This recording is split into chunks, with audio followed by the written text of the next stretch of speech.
سے بہت خوش ہوا اور کہا جا آج تجھے میں اتنی جائیداد دوں گا،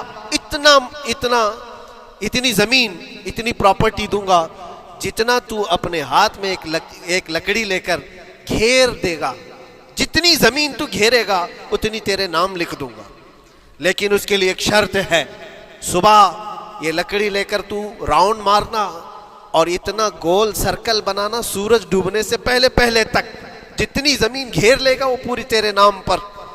اس نے سوچا کہ اتنی بڑی زمین میں گھیر سکتا ہوں ایک پورے دن۔ میاں ممبئی والے اچھی طرح جانتے ہیں 4x4 کی جگہ مل جائے تو یہاں کتنی بڑی غنیمت ہوتی، اور اس بندے کو بادشاہ نے کہا لکڑی ہاتھ میں لے لے اور لکیر کھینچ، شام ہونے سے پہلے جتنا کرے گا پورا تیرے نام پر۔ وہ نکلا اور جب لکیر کھینچتے جب چلنے لگا پیچھے مڑ کے دیکھتا تھا بہت لمبی ہو گئی ہے، اتنی زمین میرے نام پر ہونے والی ہے، دوپہر ہو گئی، وہ واپس آنا نہیں چاہ رہا ہے، واپس آ کر کے سرکل پہ ختم تو کرنا ہے جہاں سے شروع کیا تھا۔ سوچتا اور تھوڑا کرتے وہ اثر ہو گئی اس کی، اب اس کو لگا کہ واپس پلٹنا چاہیے۔ کئی کلومیٹر ہو گئے تھے، اتنے کلومیٹر کی زمین اب وہ اپنے نام پر کروانے والا تھا، لیکن جب واپس پلٹنے کا وقت آیا سانس پھولنے لگ گئی، کیونکہ صبح سے چل رہا ہے، کھایا بھی نہیں ہے، پیا بھی نہیں ہے، جس چیز کو جمع کرنے کے لیے دوڑتا رہا۔ اب سورج پیلا پڑ گیا، ڈوبنا کے وقت قریب آنے لگا تو اب بھاگنا شروع کیا۔ بادشاہ اور اس کے وزیر انتظار کر رہے تھے کہ یہ لوٹے گا بھی، اب دیکھا بڑی دور سے یہ دوڑتا آ رہا ہے اپنی لکڑی کو لکیر زمین پر کھینچتے ہوئے کہ جلد سے جلد اپنے اس پوائنٹ پر پہنچ جاؤں جہاں سے شروع کیا تھا۔ سانس پھولنے لگ گئی، دوڑتے ہانپنے لگ گیا، سورج ڈوبنے کے قریب آ گیا، آخری کرنیں باقی تھی اور اس کا پوائنٹ بھی قریب آ گیا تھا۔ دوڑتے کسی طرح سورج غروب ہونے سے پہلے پہنچ گیا وہاں پر، لیکن کثرت سے بھاگنے کی وجہ سے ٹھوکر کھا کر کے گر گیا اور اپنے اس پوائنٹ پر لکڑی لا کر کے جمع کر دیا۔ بہت بڑا سرکل، بہت بڑی لکیر کھینچا تھا، لیکن ایسا گرا کہ دوبارہ اٹھ نہیں سکا۔ جب سپاہی اٹھانے کو آئے تو اس کی موت ہو چکی تھی، اس کی روح نکل چکی تھی، اتنا دوڑا تھا اس کی روح نکل گئی۔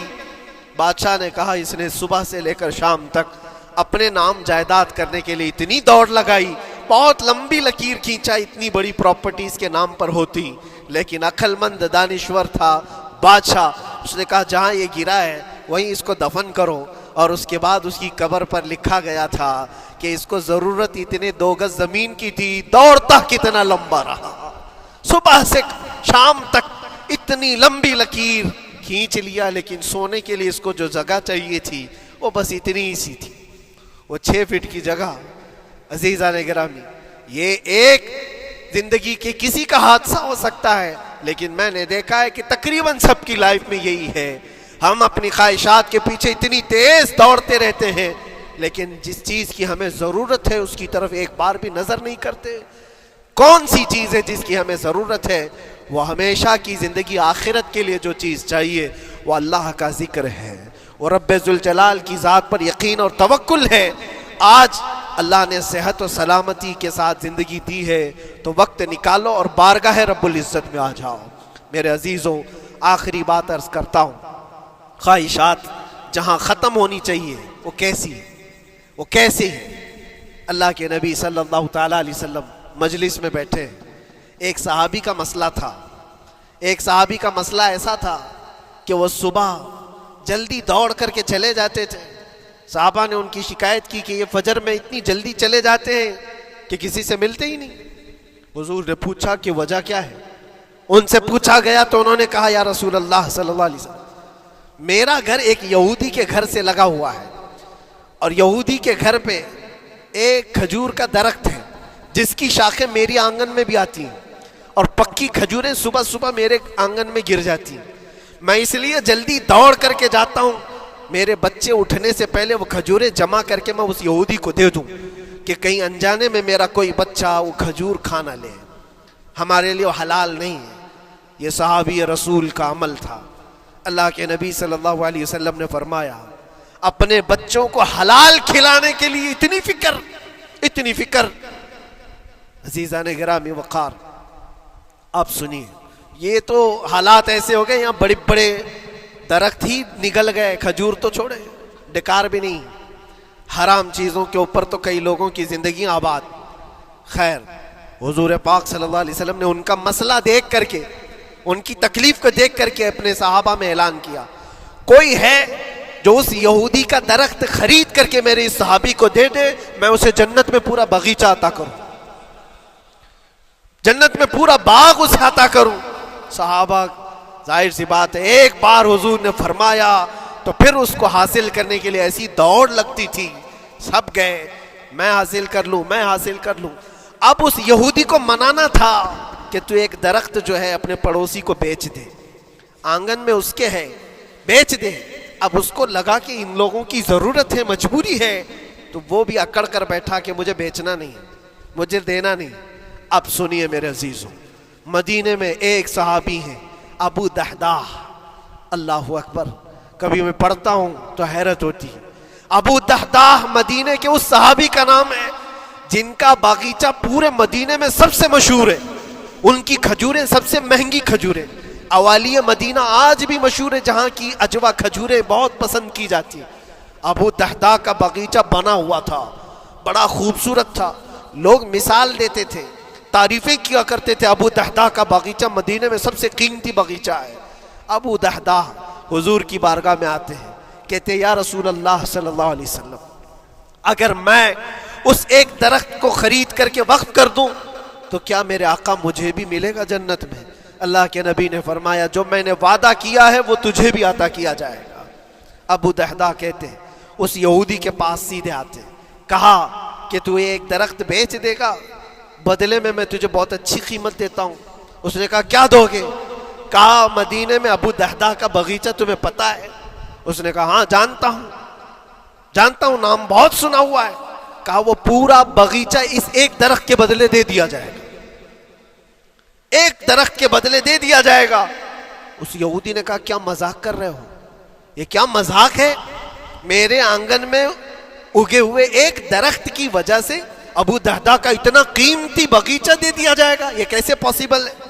اس صحابی نے کہا اللہ کے نبی کی بات ہے، ہم مذاق نہیں کرتے، ہمارے لیے وہ ایک باغیچہ کیا ایسے 70 باغیچے ہوں، نبی پاک کی بات پر ہم سب عطا کرتے، سب ہم وقف کر دیں۔ اس یہودی نے کہا کہ ان کی تو مت ماری گئی ہے مسلمانوں کی، یہ دیکھو اپنے نبی کی بات پر اتنا قیمتی باغیچہ مجھے دینے کو تیار ہے۔ اور پھر اس نے سوچا سودا بھی تو اچھا ہی ہے، باغیچہ تو ملے گا ہی، لیکن جو میں درخت بیچ رہا ہوں یہ جائے گا کہاں؟ یہ بھی تو میرے آنگن میں ہی رہنے والا ہے۔ درخت اگر کوئی خرید لیا تو ایسا تو نہیں ہے کہ یہ درخت وہاں جائے گا، یہ تو میرے آنگن میں ہی ہے، سودا کر لیا۔ کہا بات اگر سچی ہے تو میں یہ درخت اپنے پڑوسی کو جو تمہارا دوست ہے مسلمان اس کو دے رہا ہوں، بدلے میں مجھے ایک باغیچہ دے دو۔ ابو دحداح نے اسی وقت لکھ کر کے دے دی، یہ باغیچہ تیرے نام کا ہے۔ سوچو میرے عزیزوں، جس کو سینچا ہو محنتوں سے، جس باغیچے کو سجایا ہو، وہ راستے میں کھڑے ہو کر کے اس کا سودا کر رہے ہیں، کس بات پر؟ حضور پاک کی بات تھی، رسول اللہ کا فرمان تھا۔ آئے ان کی بیوی، ان کے بچے، باغیچے میں ہی گھر بنا ہوا تھا، نہایت ٹھنڈا گھر ہوا کرتا تھا، وہ لوگ سکون کے لیے وہاں بیٹھتے تھے۔ ابو دحداح اپنے باغیچے کے دروازے پر آئے، پھاٹک پر، اندر نہیں آتے، باہر کھڑے ہو کر کے اپنی بیوی کو پکارتے، ام دحداح پوچھتی ہے، وہ آواز آتی ہے کیا ہوا اندر کیوں نہیں آتے؟ باہر کھڑے ہو کر ابو دحداح کہتے ہیں بیگم باہر آ جا، یہ باغیچہ بک چکا ہے، اب ہمارا نہیں ہے، سامان لے، بچے لے اور باہر آ جا۔ بیوی نے کہا یہ کیسے اچانک؟ نہ کچھ کہا نہ کچھ بتایا، لیکن وہ عورتیں دنیا دار عورتیں نہیں تھیں، وہیں سے اندر سے کہتی ہے ابو دحداح میرا تم پر یقین ہے اگر سودا کیا ہوگا تو بہت بھاری سودا کیا ہوگا، ورنہ ابو دحداح کا باغیچہ مدینے میں بیچے جانے کے قابل نہیں ہے، کون ہے جو اس کی قیمت لگائے گا؟ میرا گمان یہ ہے کہ میرا شوہر اگر سودا کیا ہوگا تو بہت اونچا سودا کیا ہوگا۔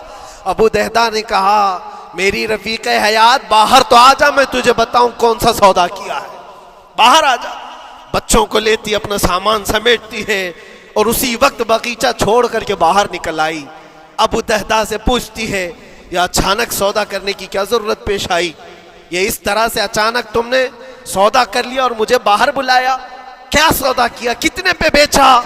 ابو دہدا نے کہا میرے ہاتھ میں پیسہ تو 1 روپیہ نہیں، 1 درہم نہیں ہے۔ کہا پھر کتنے میں بیچا؟ کہا اندازہ بھی نہیں کر سکتی۔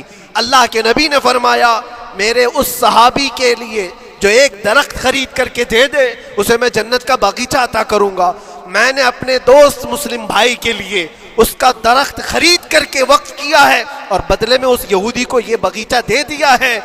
بیوی وہ نہیں تھی جو یہ کہتی کہ مت ماری گئی ہے تیری، گھر بیچ کے آ گیا، فلاں کر کے آ گیا۔ وہ دنیا دار عورت نہیں تھی، ہاتھ اٹھاتی ہے اور سر پر رکھتی ہے اور کہتی ہے ابو دہدا مجھے تمہارے بارے میں یہی یقین تھا، قسم رب ذوالجلال کی اگر وہ یہودی اس باغیچے پر نہیں مانتا تو ہمارے پاس اور جو کچھ تھا سب دے کر کے ہم نبی پاک کی بات پر عمل کر لیتے۔ حضور کی بات تھی، وہ یقین تھا، دنیا دے دیا، خواہشات قربان کر دیا قدم مصطفیٰ پر۔ اسی لیے اقبال نے کہا ہے کہ جو کچھ بھی ہمارے پاس ہے وہ نام مصطفیٰ سے ہے، آبرو ماز نام مصطفیٰ، ہم سب کی عزت و آبرو مصطفیٰ کے نام سے ہے۔ وہاں اپنی خواہشات قربان کر دو، ختم کر دو، اپنے اندر کی جتنی چیزیں ہیں حضور نے فرمایا تو اس کے بعد اپنی طبیعت نہیں، اپنی خواہش نہیں۔ تم اپنے گھر پر سوچتے بیٹھے رہو گے کہ میرا گھر کیسے، میری بیوی کیا بول رہی ہے، میرا باپ کیا بول رہا ہے، میری ماں کیا بول رہی ہے؟ نہیں، وہ صحابہ کی زندگی یہ تھی، دنیا کیا بول رہی ہے اس سے ہمیں مطلب نہیں، میرے مصطفیٰ کیا فرما رہے ہیں۔ اپنی خواہشات وہاں پر۔ حضرت انس بن نزیر ایک صحابی ہیں، وہ حضور صلی اللہ تعالیٰ علیہ وسلم کے بڑے رازدار صحابی تھے، حضور ان کے گھر پر موجود ہے۔ مکہ سے ایک لیٹر آیا، جنگوں کی وہ لوگ تیاری کر رہے تھے، اور انس بن نزیر کون ہے؟ یہ ان کی بیوی جو تھی انس بن نزیر کی، اپنی بیوی سے بہت محبت کرتے تھے، بلکہ عشق کرتے تھے، عشق کرتے تھے اپنی بیوی سے، اور عشق میں ان کی شادی بھی ہے، اپنی بیوی کو بہت چاہتے تھے۔ اب سنو، مصطفیٰ کریم صلی اللہ علیہ وسلم انس بن نزیر کے گھر پر ہے، مکہ سے ایک قاصد آیا اور رازدارانہ طور پر ایک خط دیا، کہا مکہ والے جنگوں کی تیاری کر رہے۔ حضور نے خط کو پڑھوایا اور انس بن نزیر سے کہا انس یہ بات تیرے اور میرے بیچ میں راز ہے، کسی سے نہیں کہنا، جب تک میں نہ کہوں اس خط کا ذکر کسی سے نہ کرنا۔ انس بن نزیر نے کہا اے اللہ کے نبی آپ کا حکم، اس کے بعد میری زبان نہیں کھلے گی۔ خط کو بند کر دیا، رکھ لیا۔ حضور جب تشریف لے گئے گھر سے، ان کی بیوی، ان کی محبوبہ، ان کی رفیق حیات جس کو بہت زیادہ چاہتے تھے آئی، کہا انس رسول اللہ گھر پر آئے تھے، کچھ راز کی بات چل رہی تھی، کیا بات چل رہی تھی؟ انس بن نزیر نے کہا دیکھ میری بیگم، محبت اپنی جگہ پر، وہ میرے مصطفیٰ کا راز، وہ میں نہیں شیئر کر سکتا، وہ نہیں بتا سکتا۔ بیوی ہنس کر کہتی تم نہیں بتاؤ تو کوئی بات نہیں، میں نے تو دیوار کے پیچھے سے سن لیا ہے، مکہ والے جنگوں کی تیاری کر رہے ہیں، خط آ گیا ہے۔ انس بن نزیر نے اپنی بیوی سے اتنی بات سنی، سیدھے جا کر کے گلا پکڑ لیا، گردن کو دبوچ دیا اور کہا اس وقت تک میں تیری گردن نہیں چھوڑوں گا جب تک میرے مصطفیٰ کا فرمان نہ آ جائے۔ گردن پکڑ لیا اس عورت کی جس کو سب سے زیادہ یہ چاہتے تھے، لے آئے حضور کے پاس، کہا یا رسول اللہ معاف کر دے، آپ کا راز تھا، میں نے تو نہیں بتایا، مگر میری بیوی نے دیوار کے پیچھے سے سن لیا اور اس لیے میں اس کی گردن پکڑ کر کے لایا ہوں کہ کہیں میں مجرم نہ بن جاؤں، نبی پاک کا راز افشا کرنے والا میں مجرم نہ بن جاؤں۔ آقا اگر آپ حکم فرمائیں تو میں اس کو ختم کر دوں یا اس کو طلاق دے کر کے آزاد کر دوں، آپ کے فرمان پر میں کامل عمل کر سکوں۔ اللہ کے نبی نے فرمایا انس چھوڑ دے گردن، جس طرح تو ہمارے راز کی حفاظت کرتا ہے یہ میری صحابیہ ہے، یہ بھی میرے راز کی حفاظت کرے گی۔ اس کے بعد ہاتھ چھوڑ دیا اور اپنی بیوی سے کہا کہ دیکھ میری محبت، میرا عشق اپنی جگہ پر، بات جب مصطفیٰ کی آئے گی پوری کائنات کو میں چھوڑ دوں گا، میرے مصطفیٰ کی بات کو عمل کروں گا۔ اور اس بیوی نے بھی یہی کہا انس اگر تو مجھے راز بتا دیتا حضور کا، عشق میں ڈوب کر کے، محبت میں ڈوب کر کے تو جو گلا تو نے میرا پکڑا کل میں تیرا گلا پکڑ کر حضور کے پاس لاتی کہ حضور یہ آپ کی غلامی کے قابل نہیں ہے. یہ ان کا کمال درجے کا ایمان تھا, اپنی خواہشات کو قربان کر دیا. ایک مدینے کی خاتون ایسی ہے سب سے زیادہ حسین و جمیل لڑکی ہے, حضور کے پاس ایک حبشی کالے رنگ کے صحابی ہیں, آئے کہا یا رسول اللہ مجھ سے کوئی شادی نہیں کرتا. حضور نے فرمایا کہ جا میں تیری شادی کے لیے ایک جگہ پر پیغام بھیجتا ہوں, اور بھیجا اس لڑکی کے گھر. انصاری صحابی کی ایک لڑکی اتنی خوبصورت ہے مدینے میں, ان کے گھر بھیجا. یہ تو حبشی قسم کے تھے. یہ ایک پیغام لے کر کے جب آئے, ماں باپ باہر بیٹھے ہوئے, لڑکی اندر ہے. ماں باپ نے دیکھا کیوں آئے ہو؟ کہا میں پیغام لے کر آیا ہوں. کس چیز کا؟ آپ کی بیٹی سے نکاح کا. کس نے بھیجا؟ کہا اللہ کے رسول نے. ماں اور باپ ہیں, شکل و صورت دیکھی اور ان کی حسینہ بیٹی. کہا ٹھیک ہے تم جاؤ واپس, ہم حضور سے بات کر لیں گے. اتنا ہی کہا, ٹال دیا ہوگا. وہ صحابی جو آئے تھے کالے رنگ کے, انہوں نے کہا یہ تو روز کی بات تھی, ہر جگہ ریجیکٹ ہوتا ہی تھا, میرے لیے تعجب کی بات نہیں تھی, میں تو واپس آیا حضور کے پاس. ہوا گھر میں کیا, اندر جوان لڑکی جو گھر میں موجود تھی بھر آئی. کہا ماں باپ سے پوچھتی ہے کہ اماں کون آیا تھا؟ کہا ایک نوجوان نکاح کا پیغام لے کر کے. اس خاتون نے کہا, لڑکی نے کہا آپ نے کیا کہا؟ کہا ہم بعد میں بات کر لیں گے. کہا آپ کو اندازہ نہیں آپ نے کتنی بڑی خطا کی ہے, اللہ کے نبی کا فرمان آیا تھا اور آپ نے ٹال دیا. میں تیار ہوں اس کے ساتھ نکاح کرنے کے لیے, نبی پاک کا حکم ہے. ماں باپ نے کہا بیٹا تو نے دیکھا ہے, بیٹا تو نے دیکھا جو پیغام لے کر کے آیا تھا وہ تیری میچنگ کا ہے یا نہیں, تو نے دیکھا؟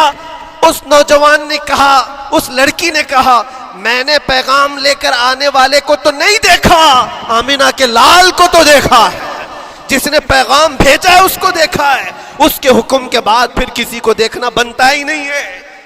وہ دونوں ماں باپ دوڑتے ہوئے حضور کے پاس آئے, اور وہ صحابی ابھی بتا ہی رہے تھے کہ میں ریجیکٹ ہو کر کے آیا ہوں. تبھی ماں باپ بھی دوڑ کر کے آئے. کہا یا رسول اللہ خطا ہو گئی, ہم نے تاخیر کی, آپ کے حکم میں اے اللہ کے نبی ہم راضی ہیں, اپنی بیٹی کا نکاح انہی کے ساتھ کریں گے جن کا پیغام آپ نے بھیجا ہے.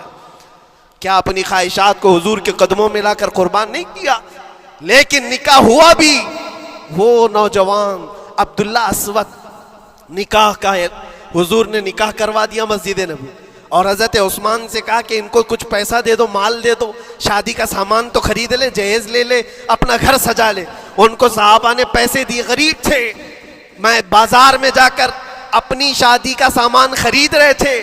شام کے وقت اعلان ہو گیا مشرکین مکہ نے مدینے پر حملہ کیا ہے, اللہ کے نبی جہاد میں نکل رہے ہیں.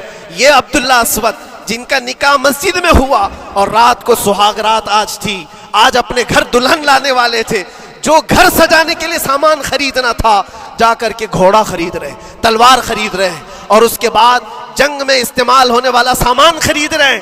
سب پیسے خرچہ کر دیے جنگ کے استعمال کے, زیرہ خرید لی, وہ ٹوپی خرید لی لوہے کی, سب خرید کر کے سیدھے میدان جنگ میں آ گئے. صحابہ بھی پہچان نہیں رہے تھے, صحابہ بھی نہیں پہچان رہے تھے. وہ غریب صحابی کبھی گھوڑے پر نہیں بیٹھے, لیکن شادی کا پورا پیسہ یہ جنگ کے سامان میں لگا دیا. اور جب جنگ شروع ہوئی احد کی, میدان جنگ میں جب صحابہ لڑ رہے تھے, حضور پاک پوچھتے ہیں اپنے صحابہ سے, یہ ایک جوان ہے جو پورا چہرہ ڈھکا ہوا ہے, گھوڑے پر بیٹھا ہے, جوان مردی کے ساتھ لڑ رہا ہے, اے میرے صحابہ جانتے ہو کون ہے یہ؟ صحابہ غور سے دیکھتے اور کہتے یا رسول اللہ یہ مدینے کا نہیں لگتا, ہمارے آپس کا نہیں ہے, کہیں باہر سے آیا ہے. حضور نے فرمایا جا کے غور سے دیکھو, اس کی کالی کالی کونیوں سے میں پہچان رہا ہوں, وہ میرا عبداللہ اسود ہے. آج میں نے اس کو شادی کے لیے پیسے دیے تھے, وہ سارے پیسوں سے یہ جنگ کا سامان خرید کر کے لایا ہے. شام ہونے سے پہلے خبر آئی عبداللہ اسود کو ظالموں نے شہید کر دیا تھا, قتل کر دیا تھا, اور وہ مٹی میں گرے ہوئے تھے. حضور خود چل کر کے آئے, عبداللہ اسود کے پاس آ کر کے بیٹھتے ہیں اور سر اٹھا کر کے اپنی گود میں رکھتے ہیں, چہرے سے دھول کو صاف کرتے ہیں, اور پھر فرماتے ہیں اللہ کے کچھ بندے ایسے ہیں جو اللہ سے کیا ہوا وعدہ پورا کر کے دکھاتے ہیں. ساری دنیا ایک طرف, فرمان مصطفیٰ ایک طرف۔ میرے عزیزوں، یہ خواہشات کی قربانیاں ہیں جب جا کر کے ایمان تکمیل پاتا ہے۔ بس اخیر میں اتنا کہوں گا، ہمارا ایمان صرف اتنا ہونا ہے، انہیں جانا انہیں مانا، نہ رکھا غیر سے کام، للہ الحمد میں دنیا سے مسلمان گیا۔ اٹھو قوت عشق سے ہر پست کو بالا کر دو، دہر میں نام محمد سے اجالا کر دو۔ وآخر دعوانا الحمدللہ رب العالمین۔